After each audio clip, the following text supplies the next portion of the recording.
I have an amazing guest for you guys today, Michael Whitehouse, the guy who knows a guy. And Michael and I crossed paths. It feels like forever ago, but I know it's only been a few months. I want to say October, maybe even closer to like the end of October. And Michael is someone who, from my perspective, has one of the biggest hearts for people I've ever met. He truly is authentic and real. And when you hear things come out of his mouth, you know you can trust it. That's something that is rare to find in the grand scheme of things, I think. And Michael's very safe with his inner circle. He's very protective of that. He's very forward and blunt and open and honest. And I absolutely love that about him because you always know where you stand. It's really amazing. So, Michael, I just want to thank you for being here and being willing to share your story today. Well, I am happy to do it. And as you say, I'm very open with all kinds of things. I mean, my entire plan for the quarter's behind me on all my Zoom calls because under my green screen. I'm like, I'm just going to share it because, there's nothing secret on it. So there it is. So, yeah, let's share some stories. That's awesome. So first, why don't you tell us, obviously, who you are, what you do, and who you serve? All right. So I'm Michael Whitehouse. I'm the guy who knows a guy, and I connect people. I build communities and relationships. I serve abundance-minded entrepreneurs. I try to surround myself only with the kind of people I don't have to worry about if what they're saying matches what they're doing, because if it doesn't match, I just go somewhere else. And I've found that's a very good place to be and good way to live. So it's entrepreneurs from the aspiring level up to the six-figure level, all different levels, and making connections. As a networker, as a connector, I serve more successful entrepreneurs who are looking to make connections to people they either don't know how to find or don't have the time to find, because I network compulsively. But I've learned a little bit about a lot, and I like to share that with the people who can really benefit from it, because I'll pick up these little tricks here and there. Some of them are tricks I've learned to function with ADD, like sitting down and mapping out an entire quarter on a whiteboard, which this is the first time I've done it. I'm super excited because every morning I wake up with a plan. It's amazing. And so all of a sudden people are like, how'd you do that? It's like, oh, I'll run a class. It's next week. So, it's teaching people those things because they may have all these other tools. And I'm like, well, I've got a planning strategy, or I've got an email strategy, or I've got these, this might be the piece that plugs in. So I kind of help fill the gaps with those bits of knowledge I have. But the bigger picture is building communities and connections, introductions in various ways. And then figuring out how helping other people can turn into a business and keep this very nice house paid for. There you go. That's awesome. And one of the things that I want to mention is, yes, that plan that you have behind you. I know he mentioned next week. So if you're listening to this podcast, it's not going to be next week. It's already happened. But Michael's one of those action takers. So he goes from idea to action in a heartbeat. Mm-hmm. Like I've never seen anybody like I wish I could do. He says, oh, you want that? Okay, I wasn't planning on it, but hey, let's do it next week. And now it's out there and it's in your email and it's on social media and it's everywhere. And you don't miss a beat. And I know you may sometimes feel like you do, but from this side of things, being in your circle and in your world, mm-hmm. We can be in a meeting and within days, just an idea that was mentioned is now in my email. It's all put together. It's all happening. But I want people to understand something about that. There's a lot of work that goes into bringing it to fruition sometimes. But when you don't overthink it, it's like, oh, I'm just going to send out an email and now it's happening. And all I need is email and a Zoom. Yeah. Well, and that's one of the key things that's so important about what I'm doing this quarter, making this plan. I'm not going to go into detail about how I make it. But the end result of the process was, I I'll tell you the clues that I use to build it. And if you're smart, you can figure it out. And if not, you can reach out to me and maybe I'll teach another workshop. But it's that if I know what I need to do, I probably know how to do it. And thus I can sit down and take the time to say, what are all the action steps under that thing? And then it's a matter of putting all those action steps into a calendar. So putting them all in a spreadsheet, assigning dates to them all. So every day I wake up, I know what I'm doing. But when I suddenly say, oh, I should do this workshop next week because, January is burning and I'm not going to, I can't just, I'll do it in 6 weeks, normal planning horizon. Nobody wants to do like a plan your quarter workshop in the 3rd week of February. That's a weird time. I mean, I'll probably do it again in the end of March or early April because then it's plan your quarter. There you go. But I wanted to get it quick because people were excited about it. So I was able to say, okay, I'm going to do this. It takes these action steps, which means I need to move other things to not get done on Tuesday and Wednesday.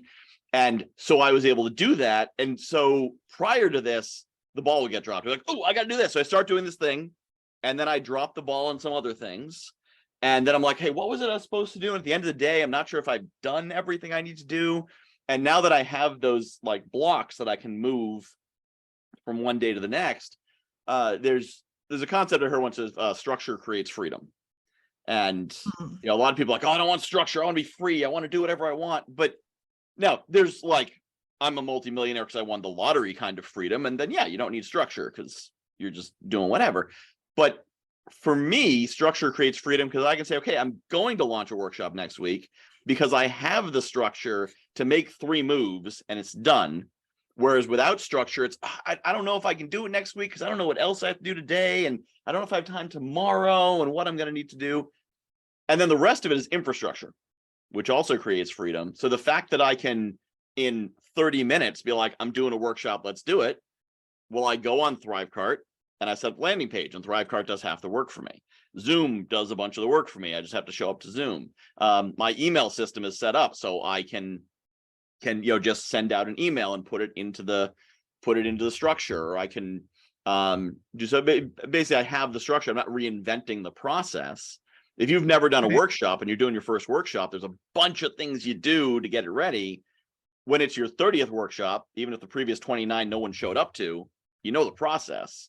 So you can just iterate and go. And a lot of this, getting back to your topic of the show, stories, goes back to what I have come to call tactical laziness. And I used to think of it as my ADD disability, that I wasn't good at focus, I wasn't good at follow through, and I wasn't, I look at these other events and they've got the funnels and the copy and the graphics and they spend 9 months planning it and there's such a huge thing. And I can't do that. And I used to think, I can never be too successful because I can't do that. And then I started running summits the way I run them. Like, how do I run a summit? Well, I'll invite some people. I'll write some copy. It'll be pretty good copy. I'll make it kind of wacky and unique so the copy doesn't have to be as good because we're competing in a unique space. Like, I run a summit called Entrepreneur. It's serious entrepreneurship. It's marketing. It's mindsets, all that. But it's with a geeky flavor. So we're wearing costumes and we're making Star Wars jokes. And one of the talks, the name of one of the talks, the upcoming Entrepreneur, is the Sith Wookiee mistakes that business owners make, which is just, the talk is the 6 rookie mistakes. She changed it to be a dad pun. And I'm like, accepted. There's a terrible pun in there. You're in. I don't even know if the talk's good. I just love the title. You're in. So it makes it easier to get people because the right people are like, oh my God, I don't see any other summits like that. Super fun. And it's 1 day long, so you don't have to deal with 3 days. There's no dashboard. There's like all that infrastructure. There's no funnel. There's no VIP ticket. The videos are available in the Entrepreneur Mentor community, which already exists. So I stripped down all the stuff that was like a lot of work. And I was like, let's just send out some swipe copy. We use Event Raptor, which does a lot of the work for me, and throw together a summit. And so I put together these summits. They're a great time. The speakers meet each other. It's very live and interactive. They have a lot of fun. And we get 2, 3, 4, and by we, I mean I, get 2, 3, 400 opt-ins. And, I used to be like, that's not that great. It's kind of small because some of these other summits are getting 10,000 opt-ins. And then I realized that was the marketing of the people who run summits, do done for you summits, that they could get you 10,000 opt-ins. I talked to people who actually hired these guys for $5,000, $10,000, $20,000. Like, yeah, I ran one, I made $2,000 and I got 590 opt-ins. And I'm like, well, the ones I just pull out of my pocket and fling onto the internet get 300 opt-ins, and it takes me a few hours to do it. And what I've discovered is that there's so much I can do and get similar results. Not say, and the people at the top level are getting 10,000 people signing up. I'm not at that level, but I don't have to be, because if I can get a few people to sign up for something here, I can get a couple individual coaching clients. I don't need to be at the level of these 7-figure businesses. And in fact, you meet a lot of people running these 7-figure businesses and they're not really happy running them, or they've lost integrity because their system is so automated and so optimized to be the machine and make the money and get the leads and that I'll meet them and they're a great person, and then I'll promote their event and someone will go to it and be like, that was garbage. That was a waste of my time as a sales pitch into a program that's a sales pitch into a. So I would rather be authentic. Honestly, I'd rather be authentic working with people, driving Uber on weekends to cover the rest of the bills, than have a 7-figure business where I am so disconnected from people that there are people buying my program, putting the work in and getting no results because it's just a machine to make me money. I think you make so many good points. And I think a lot of it is so relatable to those entrepreneurs in that idea, I want to start a business, to hitting that 6 figures. We spend the bulk of our business in that space. And most people are afraid to say, yeah, I work another job, or yeah, I have to have another way of making money, because everyone's so worried about how they appear online. Well, I've got to be showing that I'm making money so that I can seem legit, so that all these things can happen. Mm-hmm. When you end up doing that, you look fake. Yeah. And like before we hopped into the podcast piece of this, I had mentioned to you, for me, this year was my most profitable year yet in my 8 years of business. Mm-hmm. And I made a pivot, a small pivot. I'm back at zero, climbing the ladder again. Yep. Because we have to, as entrepreneurs, we have to stay true to ourselves and our growth and who we're becoming and who we are meant to serve, and not feel like we have to be like the 7 and 8 figure entrepreneurs when they spent years doing other jobs, running other businesses, doing other things, building the business to where it is, bringing on a team, doing all of these things that you were saying. You step out of those things and you make it simple. And I think people are afraid to make it simple because then they're afraid they're going to look like they're not at a certain caliber of business. And honestly, the things that I've done the most simply are the things that have attracted the most clients in my business. Mm-hmm. And I think when we take out all of that overthinking and worry, over time, your systems and processes will be put in place, but you have to start somewhere and you can't start with everything. Yeah. So I love that you talk about that. Yeah. Well, and I want to touch on that with in terms of email in a moment. Before that, we're talking before we started about my first business story when I graduated college, and which I always describe it as it was wildly successful except for never making money, which I think is a fairly accurate way of describing it. But I couldn't find a job leaving. And by couldn't find a job, I mean like finding a job was work and I didn't want to do it, if I'm being completely honest. So a mix of being an arrogant 22-year-old and having ADHD, both combined to be like, finding a job is dumb. I can just start a business. So I started a game store. And anyone who knows the gaming industry knows there's no money in gaming. The money is in the collectible card game, in Magic and things like that, in that secondary market. And I didn't go into that. My son and I play that. And I didn't go into that space. I went into the other part. So you know that part of gaming where all the money is made? Yeah, I wasn't there. I was there. And And so, a business without money does not function well. And most of the stress and pressure and everything that went wrong was money related. Mm. But in 2002, the business started. In 2005, I got to the point where I needed to make a living because the business was paying its bills, but not paying me. And I actually tried to shut it down, but I wanted to get myself off the hook because it was a community space. And I couldn't just be like, hey guys, yeah, I know you love this. It's really important, but I'm out.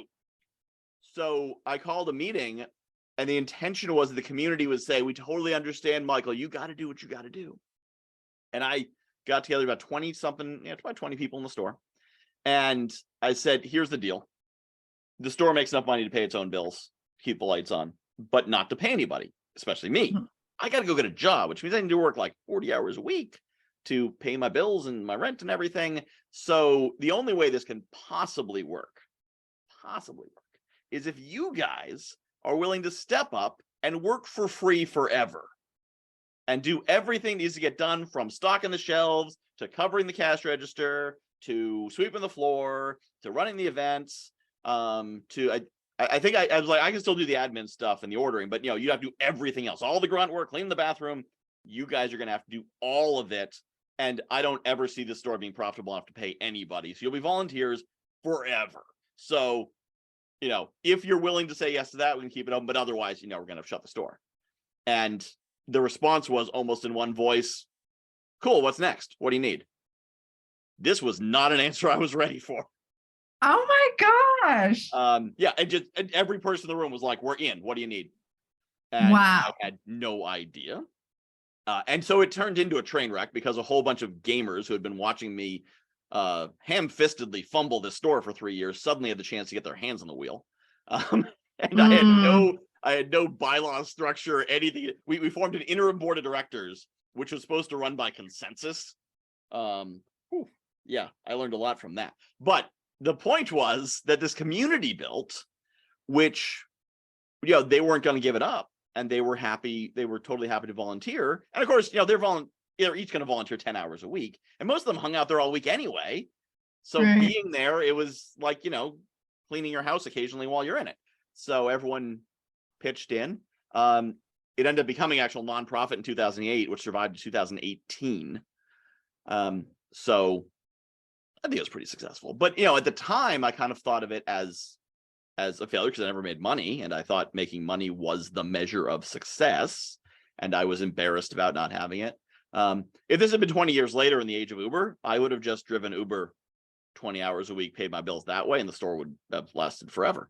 It would have just been a hobby project. Of course, I never would have gotten married and had a child in that circumstance because I couldn't have afforded one. But but that's the thing is we now live in a time where entrepreneurs do have all these ways to make money.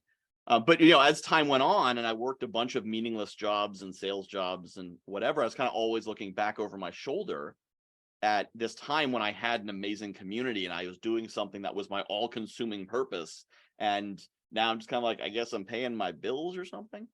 So when the pandemic hit and the magazine that I was a publisher for, that was kind of cool, but it wasn't my passion.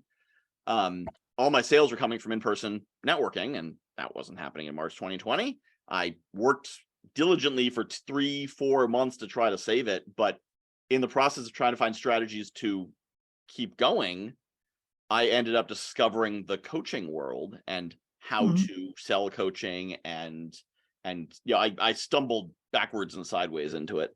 I thought I was better than I was. In 2020, a gazillion people flooded into the coaching space who had no idea what they were doing and were selling products that they could not deliver on. And I was one of them. I'm not proud to say. Fortunately, I didn't sell really high ticket products. I can coach anybody. Okay, I could coach a few people. I did later get more training and develop those skills and found out what I didn't know. But through the networking that I'd done in person, I took those same networking skills to the internet. And where I am geographically, there's no money. So I can connect everyone in town. There's still no money. If I get 1% of every deal I put together, there's 1% of nothing is nothing. But then I moved to a bigger playing field, and I met people who one introduction could be worth $10, $50, $100,000. And they're like, oh, I'll pay you to make introductions for me. I'll give you a percentage. I'll do this. and I started to see the shape of a business. But more importantly, I got into this entrepreneurial space, which is about abundance mindset and about there are no competitors and collaboration and joint ventures and working together in different ways. And there are still some sharks swimming in the water, but the sharks really stand out because most of them aren't. And I got to this place where now it's jarring when I go into the local world and do something in like town politics or whatever, and I'm not hanging out with abundance minded, collaborative focused people, and I'm like, wait, did you not? I thought we all did this. Oh no, I moved to a better world. But so all day I spend my time with people who are saying, how can I help you? How can we work together? How can we help each other? And it's such a great place to be. And it's easy to forget the success you have because you're always looking ahead, especially when, your wife tells you, oh no, I have this much credit card bills, not that much credit card bills. And you're like, wish I could pay those off. Or, oh, we need money to fix this leak in the window. And I'm like, okay, I'm not sure how we're going to do that. And you feel like you're failing at that point. Mm-hmm. But then I think about all I do have. I spend my time surrounded by amazing people. I have a house. I have reliable cars. I always have food on the table. I have an amazing array of contacts. I have connections all over the world. And so the fact that I need to go out many weekends and drive Uber, which I think is super fun, by the way. It's like a video game app on your phone that you play with your car. I get to meet all kinds of people and learn all kinds of stuff and go all kinds of places. So it's not like real work. But for a while, I was embarrassed by that. And, and I actually had people tell me, like, don't let them know you're driving Uber on the side. No one's going to hire a broke business coach. And then I got some really good advice from someone once who said, yeah, if you're a profitability coach, you better not be driving Uber on the side. But you're a networking coach. You teach people to make connections. I don't teach people to make money making connections. My clients already know how to make money out of connections. They just don't know how to make those connections. And when I'm teaching the workshop about doing, planning my quarter, I'm not teaching you how to plan a profitable quarter. I'm teaching you how to plan a quarter. You know how to make a profit if you could double the amount of things you could do in a quarter. I can teach you this system, which will double the amount of things you can do in a quarter, which you can then plug into what you already have. But I think people often use profitability and their bank account as a score or a litmus test because I don't know what else to measure against. But if you actually look at what someone's selling, compare what they're selling to what they're doing. So, I wouldn't hire a fat fitness coach. I wouldn't go to not sure if I'd want to go to a bald barber or a skinny chef. But so, if someone's an organization coach and their house is a mess, then I don't know about that. But if they're a networking coach or a fitness coach, yeah, it's a great example. A broke fitness coach, right? If someone's a fitness coach and they're going to get you all in shape and healthy and stuff, and they're in good shape and they can bench press a cow and they can run a marathon, but their car's falling apart and they're living in a shoebox, okay, you're not hiring them for your financial advisor. But if you hire a financial advisor and their car's falling apart and they're living in a shoebox, that's probably a bad sign. It's like when you get a cold approach through LinkedIn from someone who wants to sell you Facebook ads. I'm like, if your Facebook ads work so well, why do you have to cold pitch me on LinkedIn? Or, a phone call from someone who builds high converting websites. Like, well, if you make such high converting websites, why are we talking on the phone? So it's about that integrity, but to realize that the money someone makes is a measure of their ability to serve if what they're selling is the ability to make money. And their ability to serve for profit. Because I know you understand this, and I've experienced this as well, is just because we're really good at what we do doesn't mean we always charge for it, or doesn't mean we, for a very long time, were able to figure out how to put a dollar to it, because there were things that we were still working through and figuring out. And I don't know if you were ever told this, but I was told this, go in and coach 50 people for free first. Do you know how hard it is to coach 50 people for free, to validate that you're good at what you do, and then try to turn around and charge people for it? They're like, but you've been doing this for free. Why are you going to charge for it now? Then they feel like this is this big bait and switch thing, and all this craziness happens. And why are you charging for that? And, oh, you know me, you should give me a discount. And, all of these things that come into play that we all face going through entrepreneurship. And it's something that then you need to work with a money mindset coach to figure that out. Well, so that you can break through some of those barriers to get to the place that you see the value in knowing that you can ask for money. The other piece of it too is, how is your marketing? Are you visible? Are you showing up? Does anybody even know what you do? You might be amazing at what you do. Yet if you're not actually, my phone's going off. I have no idea where it is. So I know we keep hearing it, but no, just, I turn it off. I've lost it. Well, and that's the only issue with the marketing too, is that I'm out. People know me and don't know what I do, or they know what I do but don't know what I sell, and they don't know how to buy it. And this is part of why I did this, is that try to like, what is my offer? People like, what do you do? And I'm like, well, I connect people, but that's my connection services. Like this sliver of the market can afford and have value out of those. I started $1,000 a month for that. So your typical aspiring entrepreneur is not hiring me for that. But that's why I also have workshops. That's why I have a program where I'm running summits. This is why I have a program where I do podcast production, or I have a team that does podcast production, and I'm teaching all these things I know and creating courses, and so trying to figure out like where is the market. But to your other point, so fortunately, no one ever told me to coach 50 people for free. In fact, so there's two ways you can go wrong. One is you're good at it, you've been trained, so now do a bunch of people for free, get testimonials. The other is, plenty, just start charging. That's the side I got brought in on, and I was taught a very good, an amazing sales strategy. So good that, not having any credentials, I got 10 clients in 10 weeks without saying a word of a lie, because I do not lie. That is like my thing. I don't do it ever for any reason. I mean, if there's a gun to someone's head, maybe I'd be willing to, but I probably couldn't get away with it because I have no practice. So there's no lying in the process. The process, it basically is asking a lot of questions, and the prospect will make some assumptions that they will not ask about. They'll just make those assumptions, and you move forward in a frictionless way, and then they hire you. So I got 10 clients to hire me in 10 weeks, and 8 out of 10 of them stayed for 1 month, went through the sessions, and then said, "No, I'm done." None of them asked for their money back. But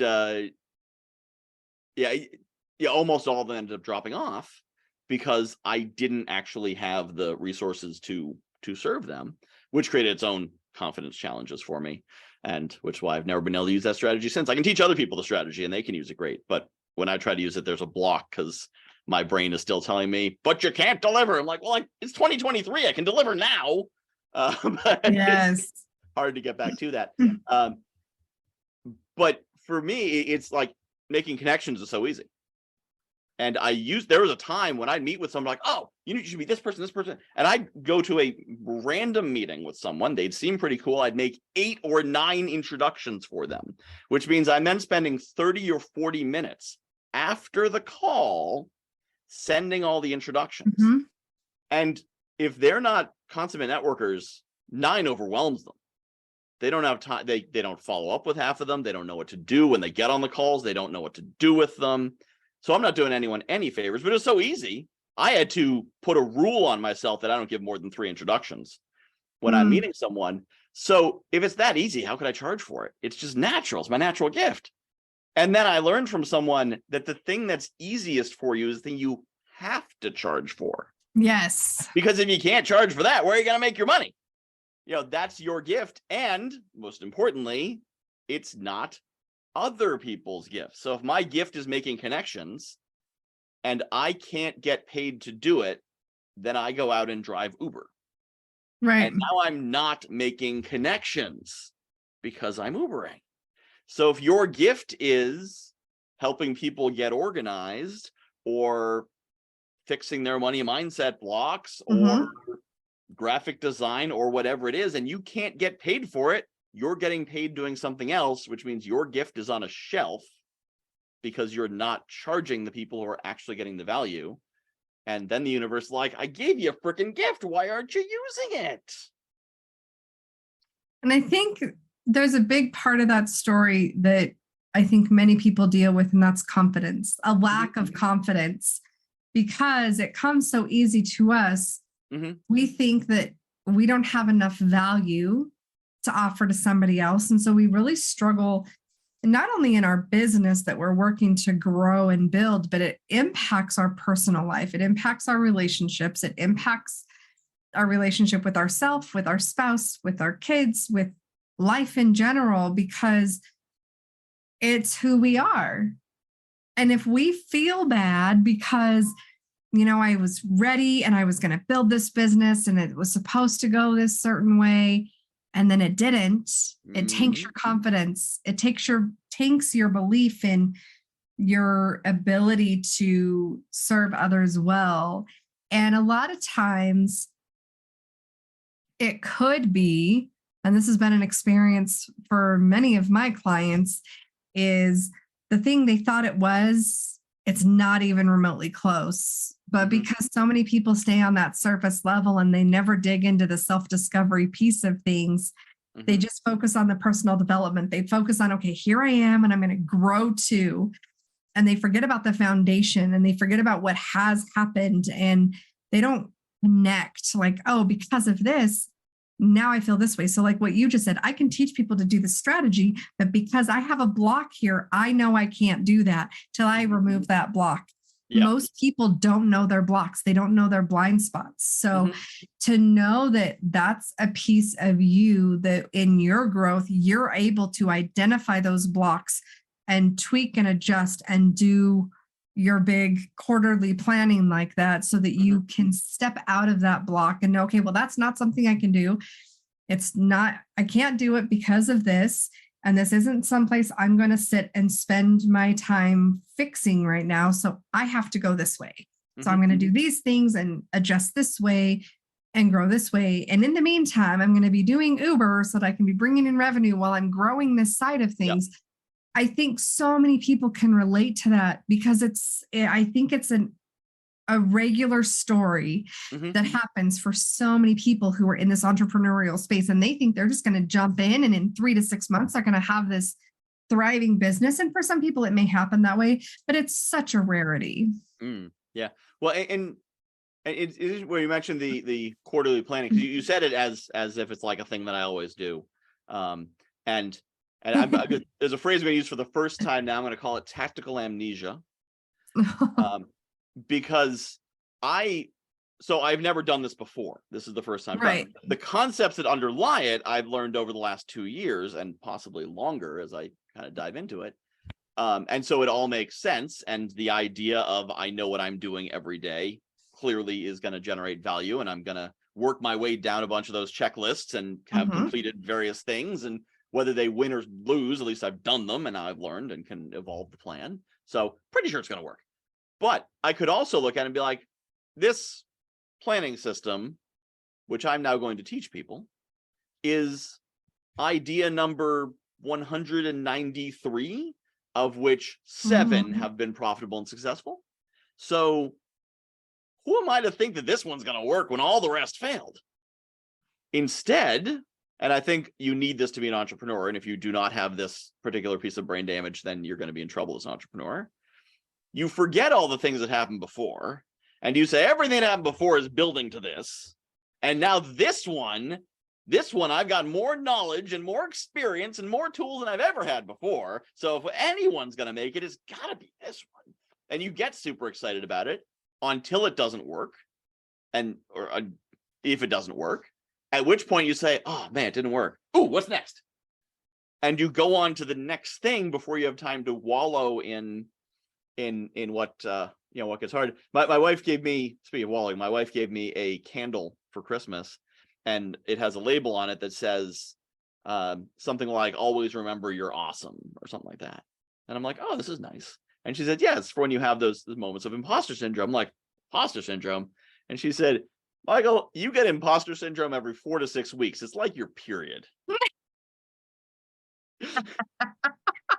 And I'm like, oh, Amy, no. that's awesome. And it was literally like 4 days later that I had another dip. And she's like, find your where's your candle? It's under the tree. Go find it. Look at your candle.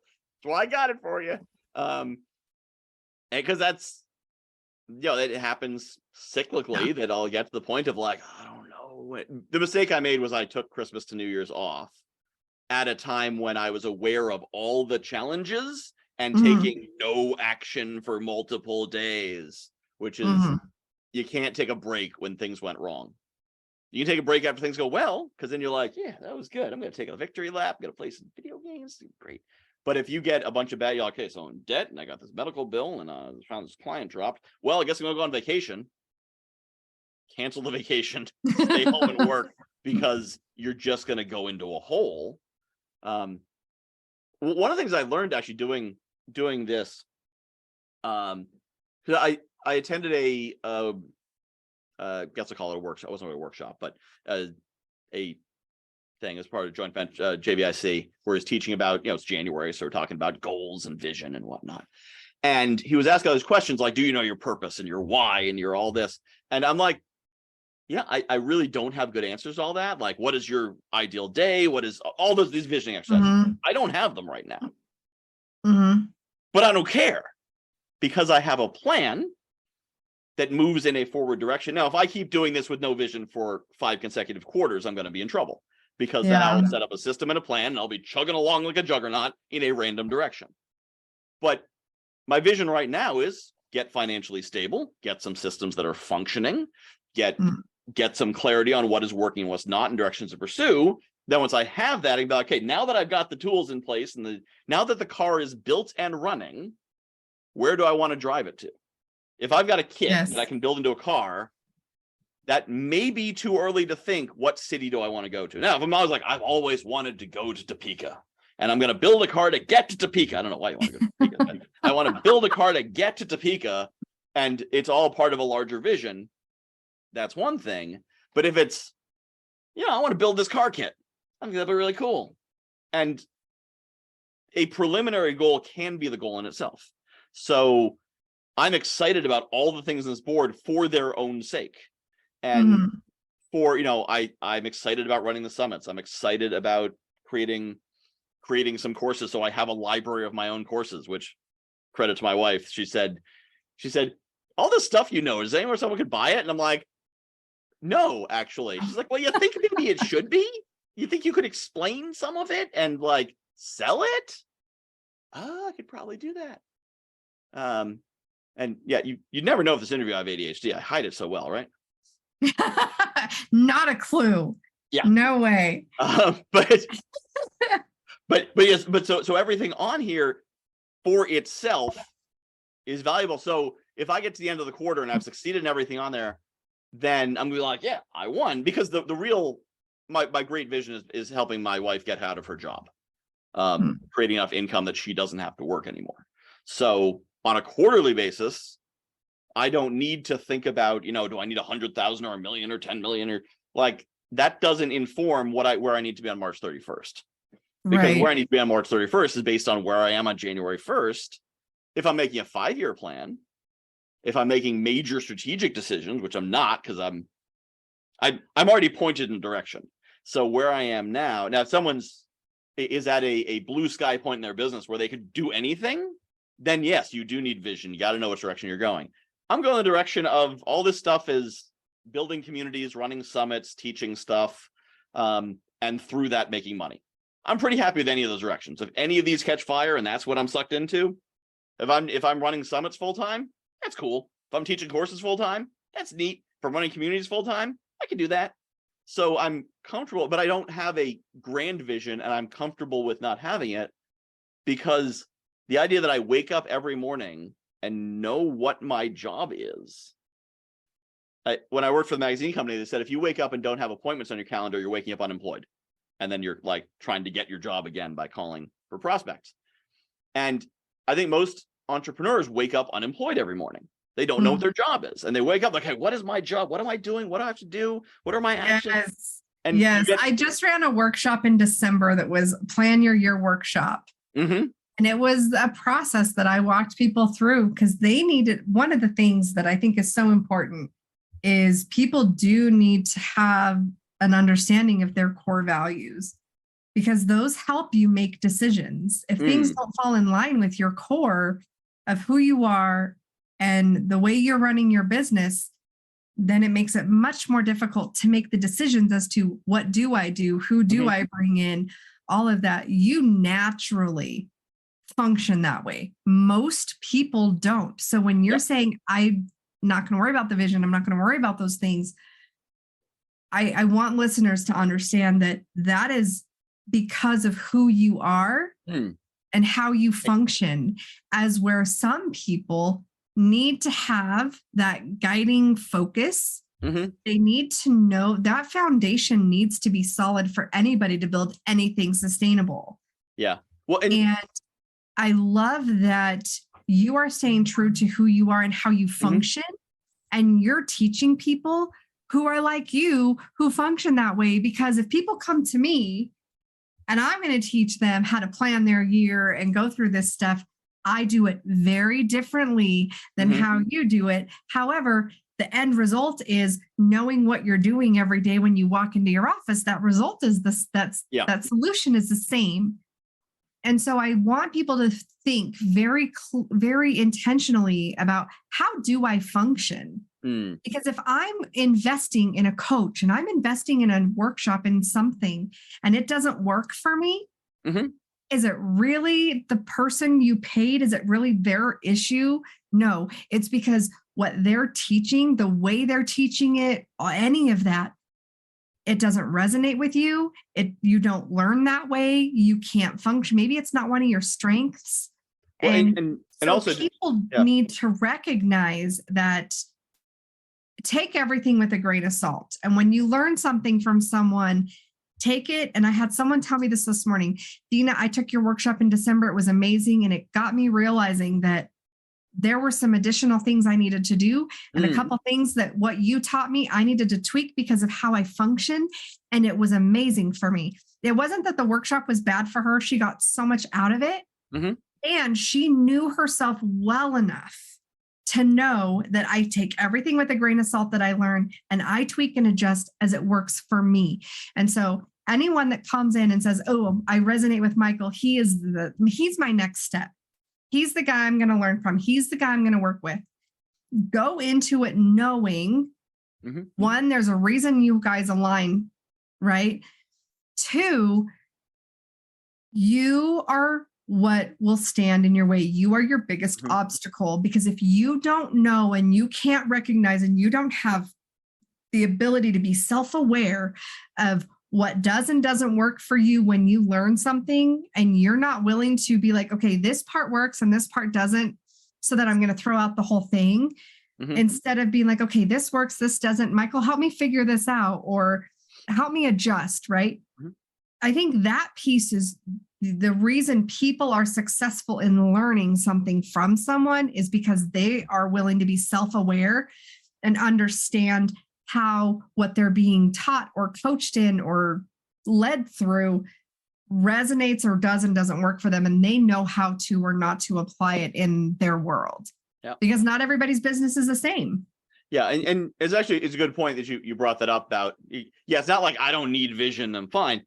I've been identifying my vision and core principles for 20 years because I've had to. I've never been a regular employee. And I think a lot of people are coming into coaching, consuming coaching, and a lot of people becoming coaches too, but especially a lot of people consuming coaching, becoming entrepreneurs. They've been an employee for 10, 20, 30 years. So they never had to think about what were their core values. They never had to think about what was their vision, was their ideal life. It never occurred to them they had control. So they just went to work. They did what they were told. They got their paycheck. They did what Susie Orman told them, or Dave Ramsey, or whoever. They continued to be broke because even the popular financial advisors still don't teach good advice. And so they did what they were told and never had to analyze this. And then they get into entrepreneurship and get pulled onto the wrong paths because they continue to do what they're told, but the people who are telling them what to do aren't the right people. Whereas for me, the people are telling them what to do because it's what worked for them, because of their personality type, the way they function, what they're good at, what they're not good at. It also is impacted by their past and what does and doesn't trigger them, and all of these factors that come into play. And so they're teaching you what worked for them. Yep. And they don't. I've only had one coach say this to me. Maybe two. Maybe it was two. I guess both of them said it in their own way. Was take what I'm teaching you and walking you through with a grain of salt. And know that if something doesn't resonate with you, set it aside. If something does resonate with you, take that on. Like, and I think a lot of times we are waiting for someone to give us permission because we don't even know that something is an option. Yeah, well, especially if you're used to working for a boss, or you go from having parents to having teachers to having bosses. You've always had someone who is the monarch over you. And so for me, it's a matter of I don't need to think about what are my values and what is my, what are my guidelines. And I thought about this. Someone was talking about a summit model where they charge the speakers $300 each, and there's 30 speakers in the summit. And you do the math on that, you made $9,000 before you run your summit. And I could totally run. I mean, I run summits all the time, and my plan is to scale that up and start running summits for other people. And that's kind of industry standard to charge $200-$300 for a summit, unless they get at least 50 opt-ins, which almost nobody does. And so you get to keep their money. And then it doesn't matter if anyone shows up, and it doesn't matter what value they got, because you already got your money. And I thought I could absolutely run that. I know how I'd put it together. I've got the systems, I've got the technology, and I can't do it. And I'm like, I could really use $9,000. That would be super cool. Yeah. And not one of those 30 speakers would say you cheated me. And not one of them would feel like they were taken advantage of because they got the stage they were promised. And there'd be people in the room, and everyone would be happy, except I would know I hadn't delivered value. And there wasn't even a moment of like, well, let me compare. Like, it was just like, no, because I know what my values are. Now, does that mean I drive more Uber for longer? Which also gets to the point of, does the fact that someone have a side job reflect negatively on them? Or does it show they're not willing to do the things that make money? Because the more I get into the industry, the more I realize there's a bunch of things you can do that make money and make it fast and make it reliably, but it's taking people's money and providing disproportionately little value.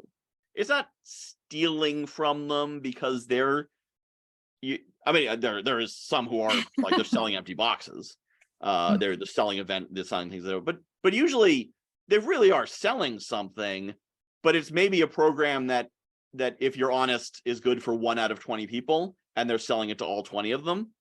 And then the person buys it, and how many $500 courses, $1,000 courses have you taken and then not actually done or not gone through the process or whatever? And you wouldn't go to that coach and be like, you ripped me off. But at the same time, there's a lot of money can be made on that principle of people will buy the dream and then not do the work. And, a lot of money could be made that way. And if I wanted to put my energy into pursuing that course, I could make more money faster.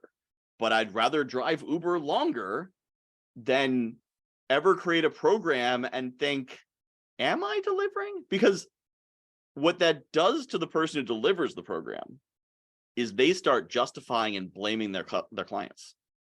And I never want to be in a place where, because I've had sales managers do this, and I've seen coaches do it, where it's like, well, the program is great, but people have to be committed to a certain level, and they have to have a certain level of moral fortitude to succeed, and we're giving them all the tools. It's up to them if they're going to do it. But like, okay, I guess, but I'd rather just not do it. And in some degree, like with my my connection concierge program, I don't take responsibility for the profitability of the connections I make. I connect you to the people that you tell me would be profitable to meet.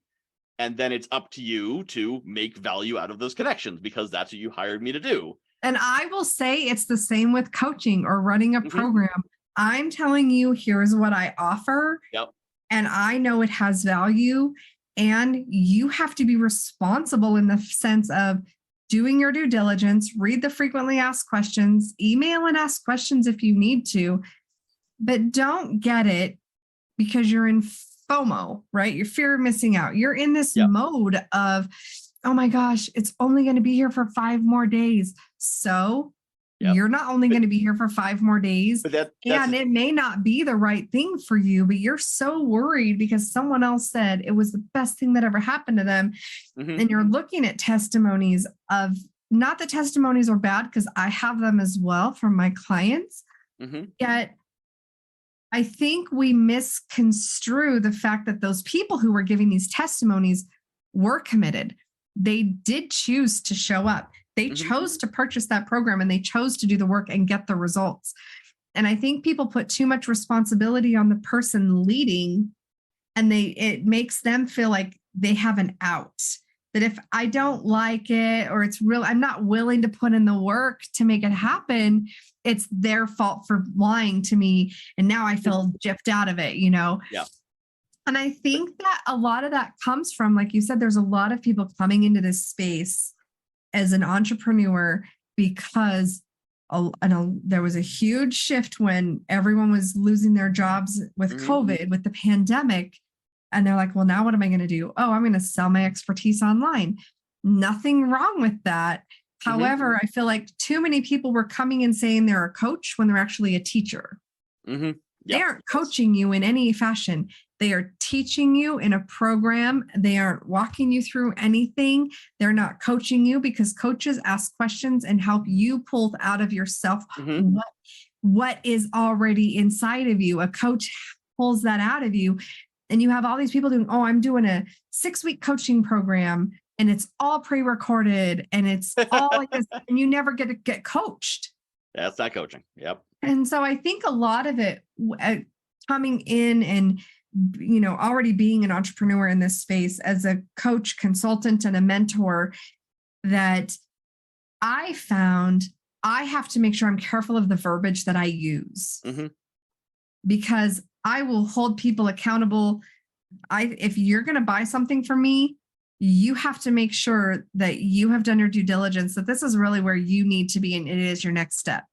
Mhm. If you come in and you buy something because you've seen me for 5 seconds and you're like, "Ooh, I really want that," and you buy it and you don't put in the time and effort, whose fault is that really?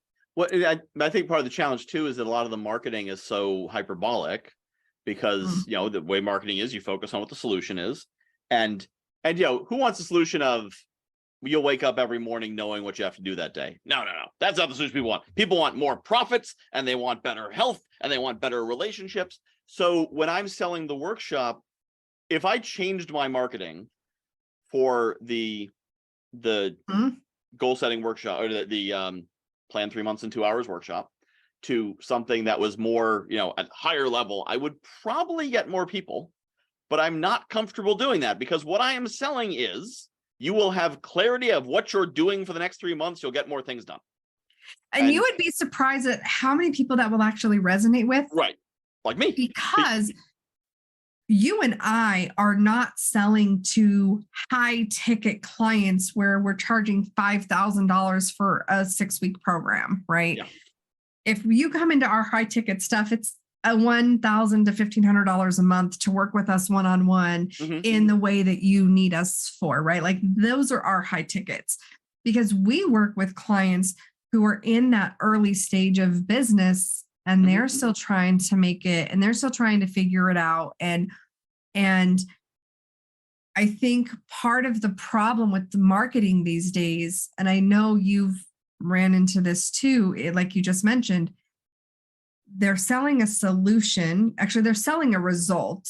They're selling a result that is very specific. And so many people are focused on selling the fact that they can make you money or increase your revenue. and they keep so much away. Like they don't tell you, yeah, you're going to invest $20,000 into this program for 6 months. And once you do that, you're going to have to invest in all the ads. You're going to have to invest in all of these things because we're going to teach you how to run it like we do with a team, but you don't have a team. Yeah. And they don't tell you that up front. Well, and that's something that slowed down my business development walks, try to emulate the best and do what they're doing. And I'm like, okay, so I want to make a $5,000 program. What the heck is in a $5,000 program? Because you look at all the marketing, and unless you go to their 90-minute workshop or their 3-day event, you can't find out what they're selling. You don't know what it costs. You don't know what's in it. And so you have to invest all this time to find out. So I'm like, what the heck is in these high ticket programs? And they're like, well, you create transformation and blah, blah. I'm like, right. Is it a weekly coaching call? Is it a telepathic link? Is it a pill? Like, what's in the box? It's just a box. And then I realized half these boxes are empty, or they don't do that. They don't actually deliver more money. They deliver clarity in your schedule, or they deliver a Facebook marketing strategy, or they deliver a course building strategy, or something like that. But so many of these things, and they're swinging back because I think people have stopped buying the dream, because once you've been sold the dream once and you realize it's an empty box, you don't buy it again. Yeah. And that's what's completely so in the joint venture space. A lot of the big players are down 30 to 70% in the effectiveness of their campaigns, because so many people have gotten burned that even the legit players who really do offer value still can't sell, because the charlatans copied the strategies of the legit players, and now they all sound the same. So, and of course, the big ones are like cruise liners. They can't, I can change my strategy this week to next week to next week. These big players, they've got their launch strategy for the next 18 months. So if they discover there's a problem with their marketing, it's a huge undertaking to change their copy or change their strategy for their December launch, because they build, run, tweak, run, tweak, run, tweak. If they need to make a major change, that's a huge risk in these larger things. But yeah, it's so much as selling the dream. I'm more comfortable. And again, this comes to the place where I'd rather do it my way and take longer than do it someone else's way and maybe hit. Because the worst thing would be do it someone else's way and miss. Do it in a way that's out of integrity and still not make money, because then I'm unhappy and broke. I'd rather be happy and broke. So I'm much more comfortable because doing it in a way that I can sell my mother. If I'm doing this workshop and I'm explaining the workshop as I'm going to teach you how to plan out your entire quarter in the course of 2 hours, and I'm charging $97 for that, I have now told you the whole truth. There's nothing hidden. Like, that's the deliverable. By the end of 2 hours, you'll have a quarter planned out. It costs $97. If I say I'm going to help you be more productive and get more success and have less stress in your life, and you come and you're like, okay, cool, I know what I'm doing for a quarter, but that's not where my stress is coming from.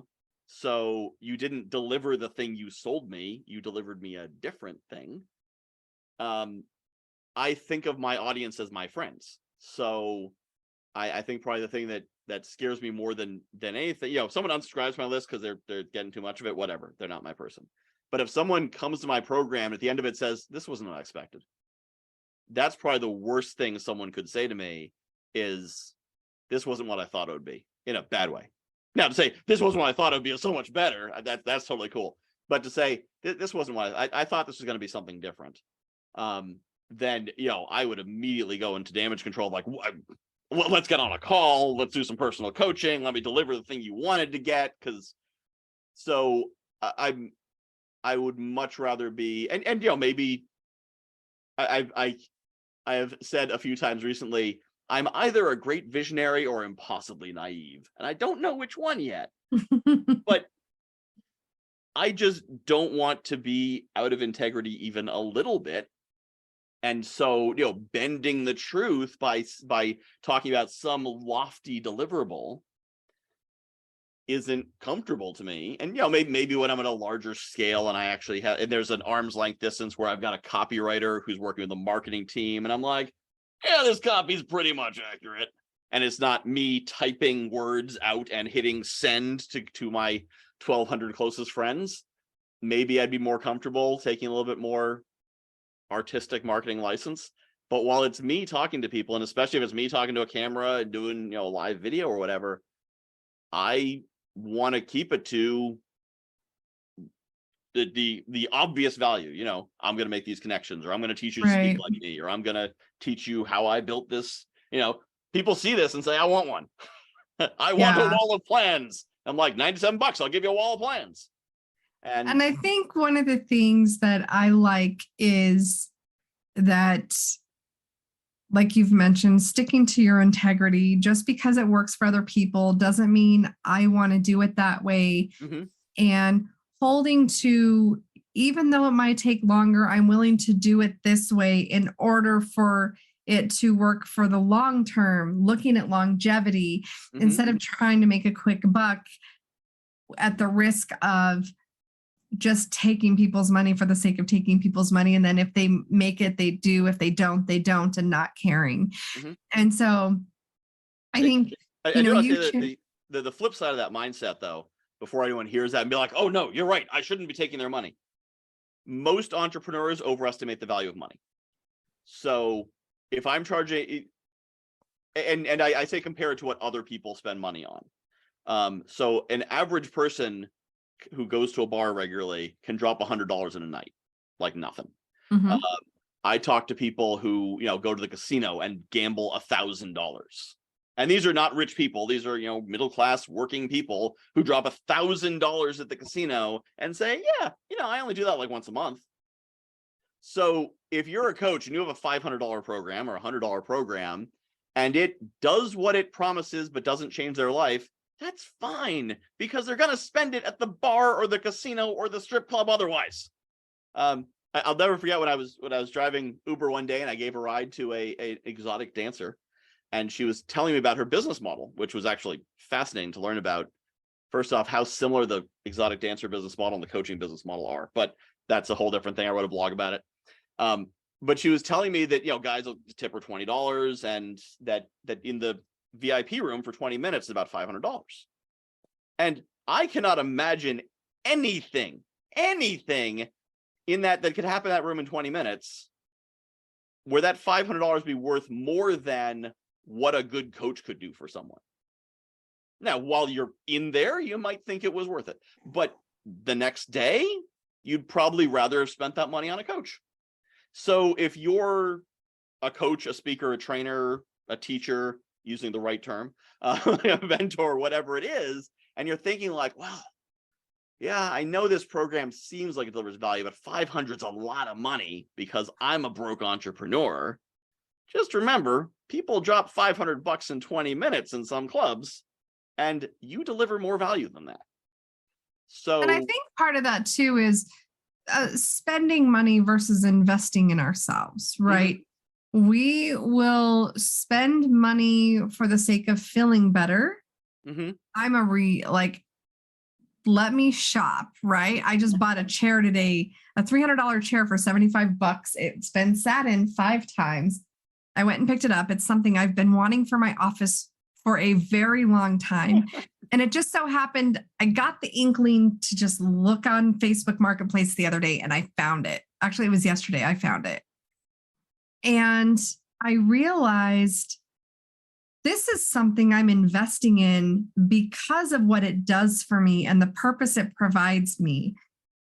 When I go online and I shop and I buy new pants and I buy a new top and I buy a new thing here and there, or I buy the 3rd ring light that I have or something like that, that's more me spending money because it makes me feel better. Yeah. And so I think it's important that as entrepreneurs, as we're getting into who do we work with, who resonates with me, what is my next step? What's the one next thing I need?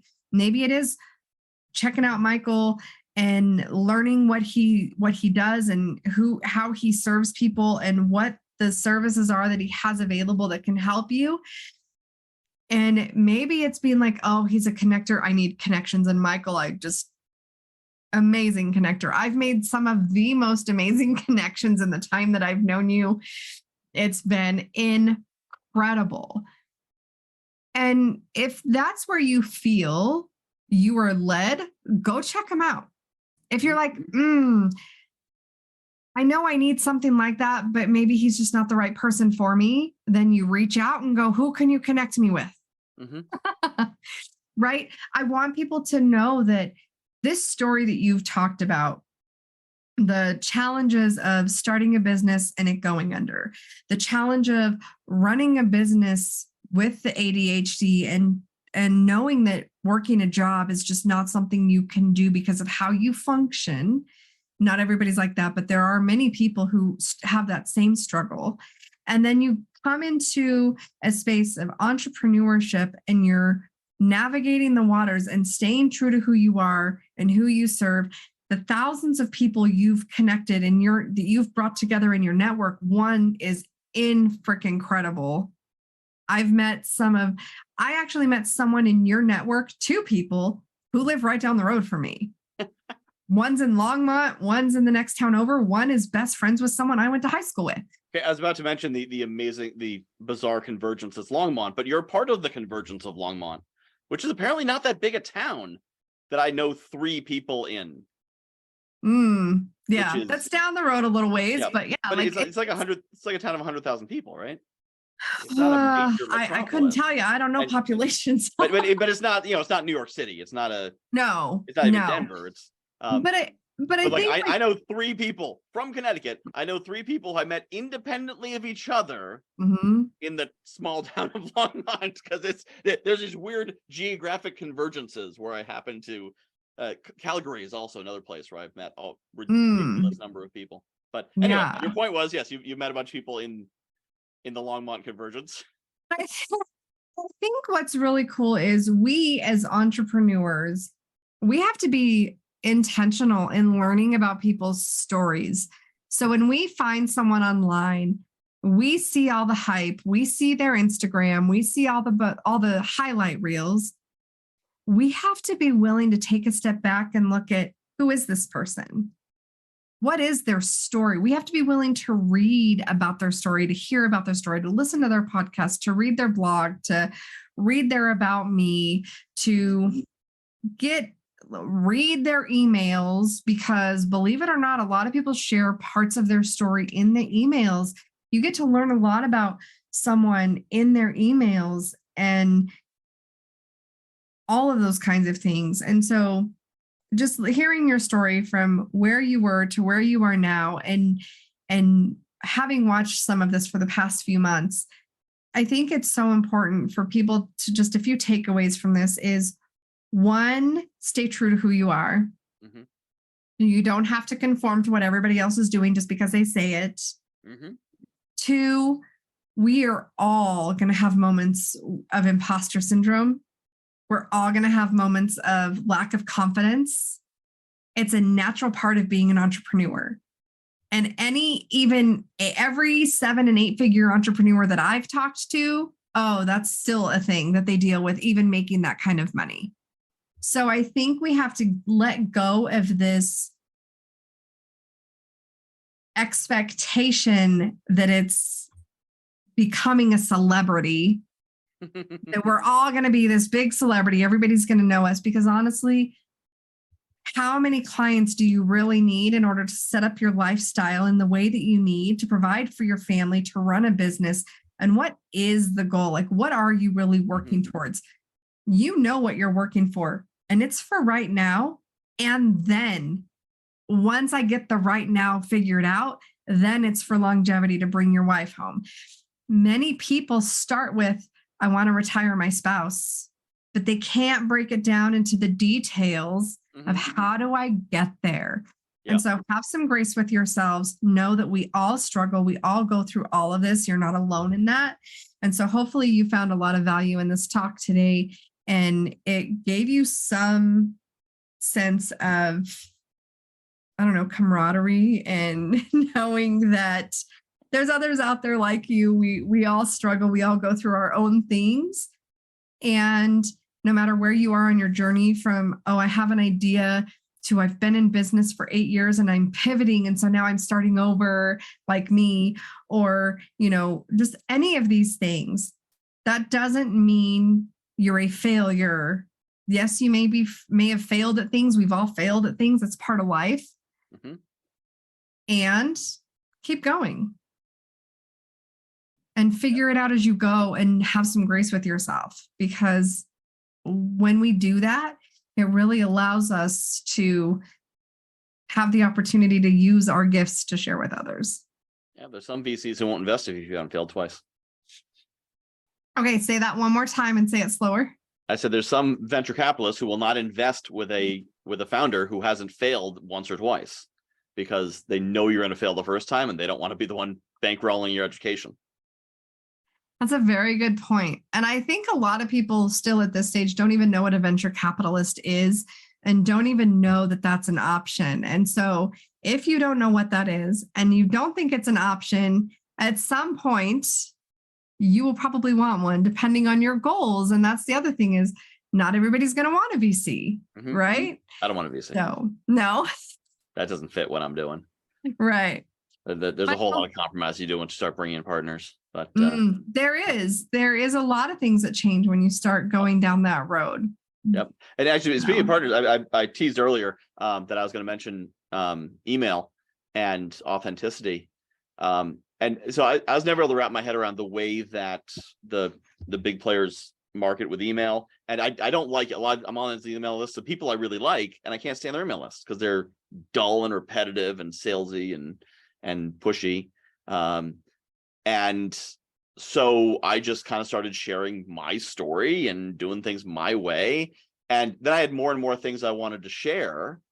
And so I upped my cadence. So I went for I was sending it once a week, and then 3 times a week, and then 5 times a week, and sometimes 7 times a week. And no particular strategy. I mean, there's some strategy. Like I'm in a 12 days of Christmas right now, but yes, mostly it's just kind of like something comes to mind. I'm like, oh, I should send this out. I should share this story, or this thing just happened to my cat yesterday. Let me tell the story about my cat. Here's a picture of my cat. And the result has been a 30% open rate, a very low unsubscribe rate. And I email almost as often as I post on social media. But my audience is like, yeah, we're here because we want to hear your stories. That's why we're here. So yeah, share the stories. And then sometimes people will be like, I'm unsubscribing, you send too many emails. Because if, receiving 7 emails a week from me is too much for you, then you probably shouldn't be on my list. But I'm sharing my story. It's not like I'm pitching and being like, come to my webinar 7 times a week. It's being authentic. And it was totally a matter of, I can't figure out how to do this, so I'm just going to kind of do what is fun, and I'll see what happens. I'm just going to goof around with my 600 friends who are now my 1,300 friends. And they stick around because either they leave right away and they're like, this guy, or they stick around because they're like, oh, this guy's kind of cool. He's kind of funny. I look at a picture of his cat. Oh, look, there's a picture of him broken down the side of the road. He's doing some stuff. But so when you're thinking about like, how do I communicate with my audience? Just talk to them like they're people. Don't worry about the strategy and the algorithm. You can't figure out the algorithms anyway. You can't beat the market. You can't beat the house, and you can't beat the algorithms. So just share stuff that seems cool to you. The wrong people will show themselves the door. Every email's got an unsubscribe button on it by law. They'll show themselves the door, and the right people will stick around and be like, keep it coming. Yeah. And that's my marketing advice, is just be you, and don't worry about what works for a 7-figure company, because sometimes it's not working. A lot of times you're emulating a company that's failing, but they're really big and they're really loud while they're doing it. And the other part of that is they have a team. Yes. That's like, they have so many people that are doing so many things behind the scenes, that you're trying to do that as a one-person business, and there is no way to have the capacity to show up like that on a daily basis the way they do, with 5, 10, 20 people on their team that are doing all of these other things. I like to compare it to a brick and mortar business where you are the CEO and you do only what you can do. And then you have a department for all the other things, for finance and for admin and for marketing and for sales and all of those. But when you run a solo business, you are everything. And so you have to be very intentional where you put your time and effort so you don't self-sabotage and destroy everything before you even get started. Yep. Very true. Very true. So, Michael, thank you so much for being with us today and sharing your story and just all of your wisdom and knowledge that you graced us with. It's been a pleasure. Thank you. Now, can I share my super cool URL that I just got? You can. So I've always had guywhoknowsaguy.com for years. But Yes. recently I was like, I need something shorter and easier. And so I'm searching around looking for links. And I looked for superconnector.com. Not available, obviously. But it said, would you instead like megaconnector.com? And I said, yes, I would like megaconnector.com. That would be a lovely website. So megaconnector.com is forwards to my website, and everything's on there as of whenever I last updated my website. There's a bunch of stuff to find, links to my Facebook and social media and whatnot. Yes. I'll at megaconnector.com because I can now say I'm the Mega Connector because I got the URL. That's awesome. I appreciate that because that's not the URL that I was going to mention. So I'm glad that you shared that. And any information and ways that you can connect with Michael are going to be in the description. So you can find him on his website. You'll have access to all of that information. So please, if there was any part of this podcast that resonated with you, that you felt you connected with Michael, reach out to him, get connected. He's incredible and amazing, has a fantastic network. And I don't think I've ever had a conversation with Michael or been in a meeting with Michael where he didn't say, oh, because of what you just said, I think you need to talk to, and he connects somebody. It's just a natural thing. Thank you again. This was fantastic. And if you guys like this episode, make sure you like, subscribe, leave a review, rate it, share it out with others who will find value.